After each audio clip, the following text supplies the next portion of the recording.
श्री सद्गुरु महाराज की जय। रामायण प्रवचन सप्तम सोपान उत्तरकांड काग गीता। काग भुसुंडी जी के भजन करने की रीति का वर्णन। गिरि सुमेरु उत्तर दिशि दूरी, नील शैल एक सुंदर भूरी। तासु कनकमय शिखर सुहाए, चारि चारो मोरे मन भाए। तिन पर एक एक बिटप विशाला, बट पीपर पाकरी रसाला। शैलो परिसर सुंदर सोहा, मणि सोपान देखी मनमोहा।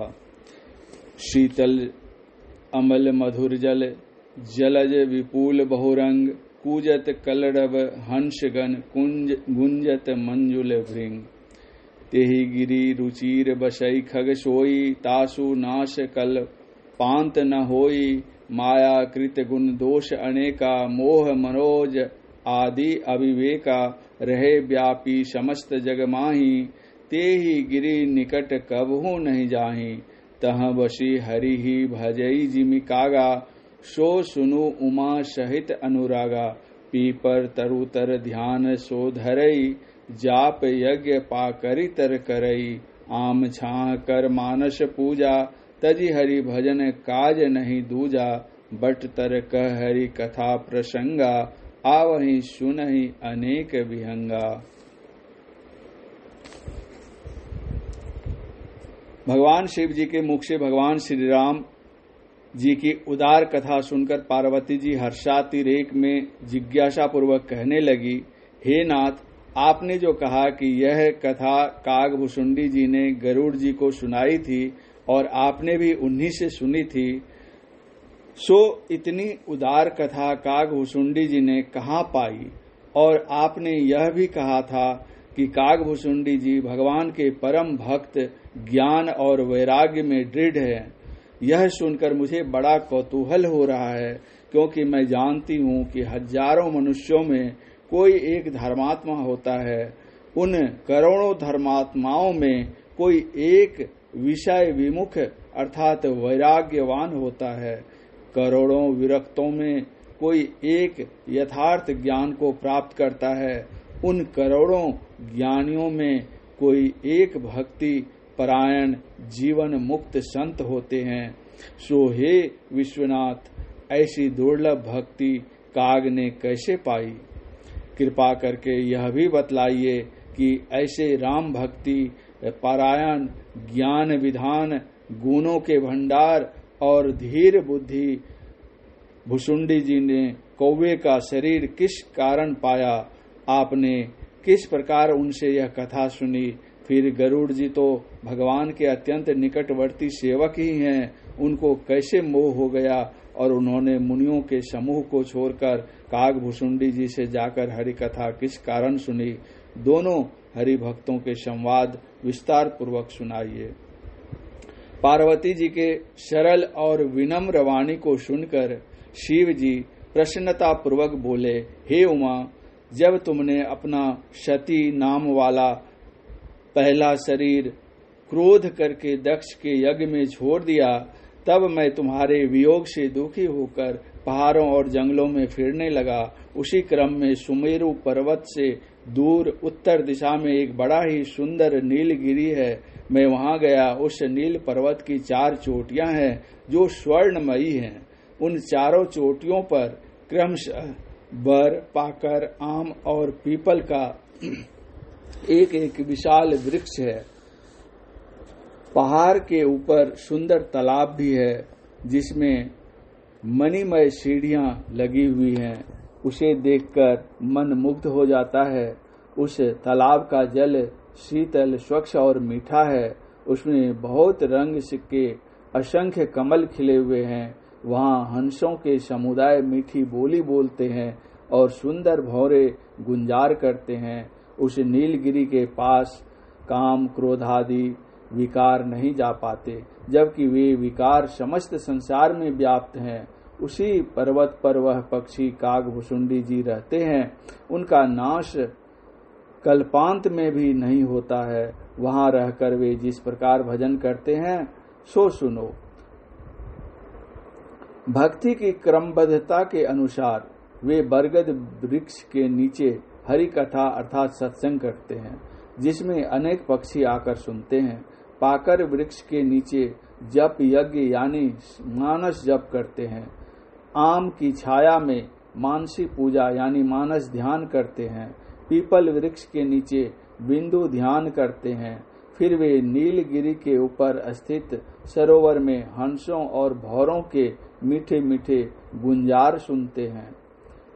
इस प्रकार से वे भजन करते रहते हैं। उनको भगवान का भजन छोड़कर दूसरा काम नहीं है।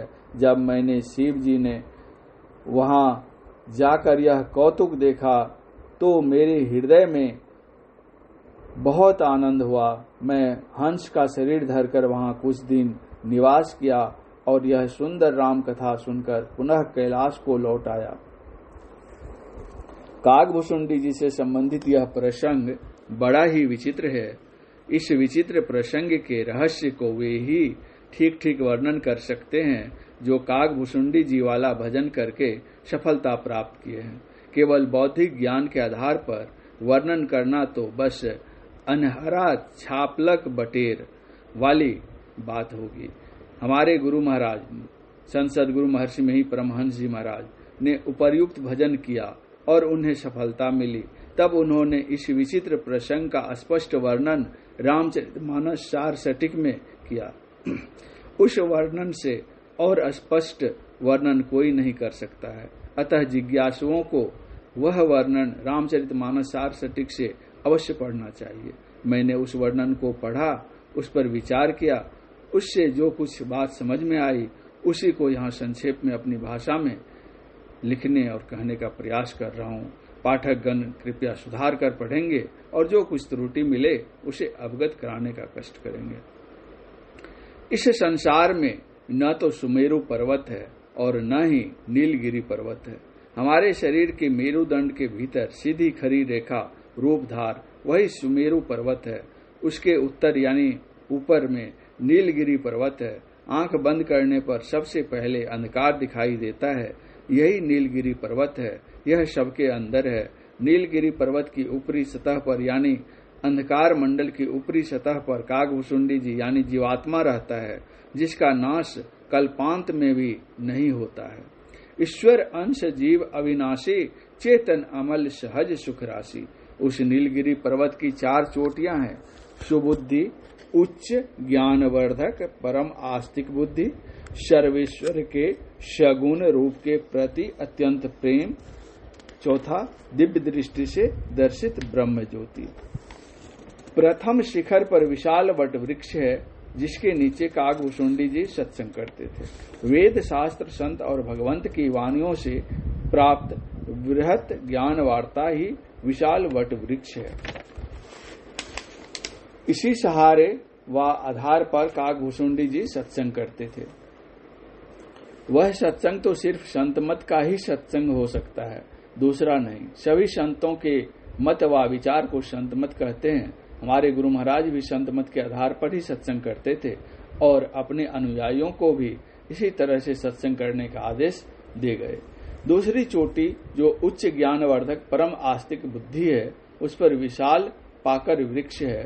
गुरु भेद यानी गुरु से मानस जप की विधि सीखकर जो जप किया जाता है वही मानस जप विशाल पाकर वृक्ष है। एकाग्रता पूर्वक मानस जप करने को जाप यज्ञ कहा गया है। कागभूषुंडी जी के गुरु लोमश मुनि ने उन्हें राम मंत्र के जप करने की विधि बतलाई थी।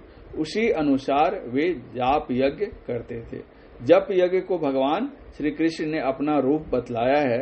यज्ञानां जप यज्ञोस्मि, अर्थात मैं यज्ञों में जप यज्ञ हूँ।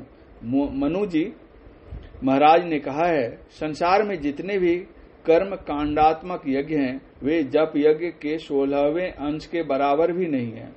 विधि यज्ञांज पयज्ञो विशिष्टो 10 गुणैः उपांशु साक्षात् गुणः शास्त्रो मांसः स्मृतः ये पाक यज्ञास्त्वारो विधि यज्ञ समविताः सर्वे ते जप यज्ञस्य कलांगनार हंति षोडशीम। मनुस्मृति, अर्थात दर्श पौर्णमास रूप कर्म यज्ञों की अपेक्षा जप यज्ञ 10 गुना श्रेष्ठ है। उपांशु जप 100 गुना और मानस जप 1000 गुना श्रेष्ठ है। कर्म यज्ञ, दर्श पौर्णमास, ये जो 4 पाक यज्ञ है, वैश्वदेव, बलि कर्म, नित्य श्राद्ध और अतिथि पूजन, वे जप यज्ञ के 16वें अंश के बराबर भी नहीं है। सत्संग योग भाग 2 पृष्ठ 277। नीलगिरी का तीसरा शिखर सर्वेश्वर के सगुण रूप के प्रति अत्यंत प्रेम है। वहां दृढ़ आशा रूपी आम के पेड़ हैं। काकभुसुंडी जी इसी प्रेम और आशा के सहारे अपने इष्ट की मानसिक पूजा करते थे। मन से अपने इष्ट देव की मूर्ति बनाकर मनोमय सामग्री से मन से ही पूजा करनी मानस पूजा है। यह एक प्रकार का मानस ध्यान ही है। स्वामी रामानंद जी के संबंध में गुरु महाराज के प्रवचन में आया है कि एक दिन वे अपने इष्ट भगवान की मानस पूजा कर रहे थे। उसमें उन्होंने अपने इष्ट की मानस मूर्ति को मुकुट तो पहना दिए, किंतु माला पहनाना भूल गए। वे उधेर बुन में पड़े थे कि अब क्या किया जाए। संत कबीर साहब, जो उन्हीं के शिष्य थे, बाहर से ही बोले, गुरुदेव, इसमें उधेर बुन की क्या जरूरत है, माला की घुंडी खोलकर पहना दीजिए। नीलगिरी के चौथे शिखर दिव्य दृष्टि से दर्शित ब्रह्म ज्योति पर गुरु कृपा ही विशाल पीपल का पेड़ है। उसी के नीचे अर्थात गुरु कृपा के आश्रय रहकर काकभुसुंडी जी ध्यान करते थे। यह वही ध्यान है जिसे भगवान श्री कृष्ण ने शून्य ध्यान कहा तथा संतों ने जिसे बिंदु ध्यान कहा है। यह बड़ा ऊंचा ध्यान है। तेजो बिंदु परम ध्यानम विश्वात्म हृदय स्थितम, ज्ञान संकलनी तंत्र में आया है कि इसी ध्यान की प्रीति से मोक्ष की प्राप्ति होती है। इसमें कोई संदेह नहीं। न ध्यानं ध्यान मित्याहुर ध्यानं शून्य गतं मनः तस्य ध्यान प्रसादेन सौख्यम मोक्षम न संशयः। नीलगिरी के ऊपर मान सरोवर है, अर्थात अंधकार मंडल के ऊपर सहस्रदल कमल है। उसमें प्रवेश करने के लिए बिंदु ही सीढ़ी है। बिंदु पीठं निर्विदं नादलिंग मुपस्थितम, अर्थात बिंदु पीठ का भेदन करके नादलिंग प्रकट होता है। योग सिखोपनिषद बिंदु में तह नाद बोले रैन दिवस सुहावनंग, संत पलटू साहब। भगवान शिव जी कहते हैं कि उस मणिमय सोपान बिंदु को देखकर मन मुग्ध हो जाता है। मणि सोपान देखी मन मोहा, संत कबीर साहब कहते हैं। शून्य ध्यान सबके मन माना। मन मानने से मतलब है कि मन की चंचलता छूट जाती है। जैसे सांप बाहर में टेढ़ा मेढ़ा चलता है किंतु बिल में प्रवेश करते ही सीधा हो जाता है, उसी तरह मन बाहर में बहुत चंचल रहता है किंतु बिंदु रूप मणिमय सोपान पर चढ़ते ही सीधा और शांत हो जाता है। तब वह ब्रह्मांडी मन हो जाता है। उसकी सांसारिक वासना जल जाती है। तब शिव तीसर नयन उघारा, चितवत काम भय उजरी छारा। उस नीलगिरी की विशेषता है कि उसके समीप काम क्रोध आदि विकार नहीं जा पाते हैं। मायाकृत गुण दोष अनेका, क्रोध मनोज मोह अविवेका। रहे व्यापी समस्त जग माही, तेही गिरी निकट कबहू नहीं जाही। भेदी भक्त को पता है कि भजन करते समय जब तक उसका मन नयनाकाश के अंधकार मंडल में टिका रहता है तब तक उसके मन में किसी तरह का विकार नहीं उठता है। जब मन उस अंधकार मंडल व नीलगिरी से हटकर संसार में चक्कर लगाने लगता है तो मन में तरह तरह के गुनावन आने लगते हैं। काकभुसुंडी जी उस मणिमय सोपान पर चढ़कर अर्थात बिंदु ध्यान करके उस सरोवर में जाकर अर्थात सहस्त्रदल कमल में मीठी मीठी अनहद ध्वनियों को सुनते थे, यानी शब्द साधना करते थे। वह शब्द ही नीलगिरी के ऊपर स्थित मानसरोवर के हंसों और भौरों के मीठे गुंजार हैं। उस सरोवर का जल प्रकाश है जो विविध रंगों के हैं। 5 तत्व तन अग्नि जराई, दीपक चास प्रकाश करीजे। संत तुलसी साहब। गुरु महाराज कहते हैं छट छट छट छट बिजली छटके, भोर का तार दिखाता है चंदा उगत। यहाँ तक सहस्रदल कमल है। इसी के अंदर प्रकाश के 6 तल हैं। 5 तत्वों के रंगों का प्रकाश, बिजली का प्रकाश, एक तारा का प्रकाश, अनेक ताराओं का प्रकाश, चांदनी का प्रकाश और चांद का प्रकाश। यही उस सरोवर का जलज विपुल बहुरंग यानी बहुत तरह के कमल खिले हुए हैं। वह प्रकाश शीतल और मीठा है। प्रकाश का 7वां तल त्रिकुटी में विराजित सूर्य तल है। तो इस प्रकार काकभूषुंडी जी के भजन करने का क्रमबद्ध तरीका था। संत मत सत्संग के अनुकूल सत्संग करना, मानस जप, मानस ध्यान, बिंदु ध्यान व ज्योति ध्यान और शब्द ध्यान, यही वेद वर्णित क्रमबद्ध भक्ति है, जिसे करने के लिए भगवान श्री राम ने अपनी प्रजा से कहा था, सुलभ सुखद मार्ग यह भाई, भगति मोर पुराण श्रुति गाई। इसी प्रकार की भक्ति भगवान शिव करते थे। रामायण पढ़कर आप जान सकते हैं। इसी प्रकार की भक्ति भगवान कृष्ण करते थे। इसी प्रकार की भक्ति संत महात्मा करते थे और करते हैं, जिसका उनकी वाणियों में भरपूर वर्णन मिलता है। भक्ति करने का यह तरीका अति प्राचीन काल से प्रचलित है। इसी प्रकार से भक्ति करने की विधि अभी संत मत में बतलाई जाती है, अथवा ऐसा भी कह सकते हैं कि जिस मत में इस प्रकार की भक्ति करने की रीति है वह संत मत ही है, भले ही उस मत का नाम कुछ और हो। काकभूषुंडी जी उपर्युक्त प्रकार से ही भक्ति करके परम सुखी हुए थे। उसके पहले की स्थिति उनकी बड़ी दयनीय थी। कवन जोनि जनमेउ जग नाही, मैं खगेश भ्रमी भ्रमी जग माही, देखेउ करी सम करम गोसाई, सुखी न भयउ अब ही की नाई। हम लोग भी जब कभी परम सुखी होंगे तो उपर्युक्त रीति से भक्ति करके ही, दूसरे किसी उपाय से नहीं। विशाल वृक्ष कहने का मतलब है जिस प्रकार बड़ पाकर आम और पीपल संसार में सबसे विशाल पेड़ हैं, इनसे विशेष फैलाव वाला वृक्ष दूसरा कोई नहीं है। उसी तरह भक्ति करने की विधि सत्संग, मानस जप, मानस ध्यान और बिंदु ध्यान, इनसे बढ़कर और कोई विधि या साधन दूसरा नहीं है। इसलिए संत मत में जब कोई जिज्ञासु दीक्षा लेने जाता है तो उसे पहले यही विधि बतलाई जाती है और उसे कहा जाता है कि जब आप इसमें परिपक्व हो जाइएगा तब एक और अंतिम विधि शब्द साधना व नादानुसंधान की विधि बतलाई जाएगी, जो अंतिम भक्ति है।